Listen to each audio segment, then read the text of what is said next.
I grew up in a Christian home, and my house has always been filled with music. My whole family plays something or sings or something, and my mom's the worship leader at my church, and I've just kind of grown up under the knowledge that music is everything. You know, it's what encompasses like our whole lives. And I have always played piano, and whenever my older siblings graduated from the youth group, they had all led worship at some point in high school, and so it was just kind of expected that when I got to the youth group, it was my turn, you know, to do that. And all I'd ever played was classical and reading from music and everything written out for me and stuff. And so it was such a stretch learning how to really just kind of be free with it and just like have a chord there and then just kind of play whatever I feel I should play. And I was so bad at it at the beginning.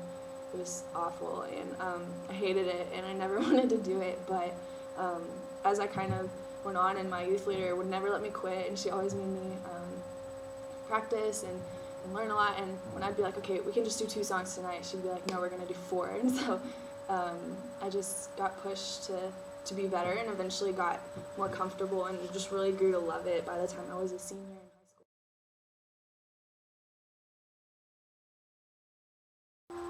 I came to Howard Payne, and I didn't really want to, but I knew that it was where God had me, or where I was supposed to go, I guess. And I was in a really strange point in my life spiritually when I didn't struggle with like being away from home or missing home or anything like that, and I made friends easily and had a good group of friends and stuff, but I really struggled with what my faith was to me, like in me only, because I wasn't there with my family or my youth group or my youth leader pushing me, you know, to do things and to read and just be better. But I was there on my own, and I had to learn how to do that. And at that time I doubted a lot and was just really critical of the church, and like I started seeing all these faults and all these things that were wrong with the church, and it kind of gave me an excuse not to go or not to really just enjoy that fellowship with other Christians, because I was starting to see all the flaws and a bunch of stuff that happened at my church back home, and I was just bitter. And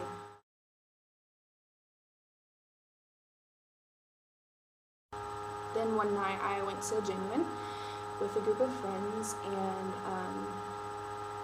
I remember what Christian talked about. He was talking about things that just really spoke to my heart and things that just really got me going. Like he talked about what true compassion is, and how to minister to like the poor and the needy, and how he wanted Genuine to really be involved in that with like the F5K projects and all that stuff. And I just really was, I guess, just really attracted to that. And so I kept going, and as I kept going, I noticed that they didn't have a pianist, and I was like, maybe this could be where I'm supposed to be. So one night I had my roommate go up to Isaac, who was leading the band at the time, and I had her ask him if he was interested in having a pianist join the band and stuff, and he was just kind of like, yeah, maybe, I don't know, and just kind of didn't give her a yes or no answer, because for all he knew, I could have sucked. And so I was just kind of like, oh, okay, you know, maybe that'll happen, maybe it won't. But then a little while later, we were doing an F5K project, and I just had such a cool experience with that. There was this young boy who was kind of being crazy and just kind of a nuisance to the project almost, but he was just goofy, and like you couldn't be mean to him and stuff. But I, at the time, was like just so impatient with people like that, and just really impatient with immaturity and people who I thought were below me, and I was very arrogant, if you can't tell. But I just remember like kind of talking to him a little bit and just being like normal with him and not being impatient and not like snapping at him or anything like that. And that night we had a little service to kind of close the day off in a worship service, and Christian was talking about this young boy and talking about how he was asking him all kinds of questions about God and about what we were doing and why we were there and stuff. And because he wasn't a Christian, and he was the grandson of the lady whose house we were working on. And I just remember being like, oh my gosh, like, what if I had been impatient with him, and what if I had just kind of snapped at him? And I was like, he would have been so turned off from all the things we were doing. I was like, that was not me, because everything in me just wants to be mean to people like that. And I was just, by the grace of God, that I wasn't, and that I was just, I guess, nice, you know. And so I just remember being like, man, God, thank you for that sign. Like, it was just kind of a sign, and like I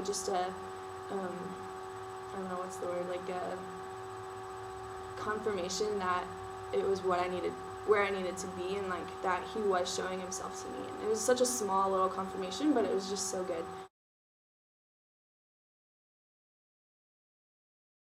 I think that day or the next day, Isaac messaged Evie, my roommate, on Facebook, and was saying, hey, we are interested in having a pianist, so if you could give Allison my information or whatever, we'll get in contact or whatever. And I was just like, really, God? Like, it was just another confirmation thing. It was just one after another, and I was just like, oh my gosh, I was just elated and so happy.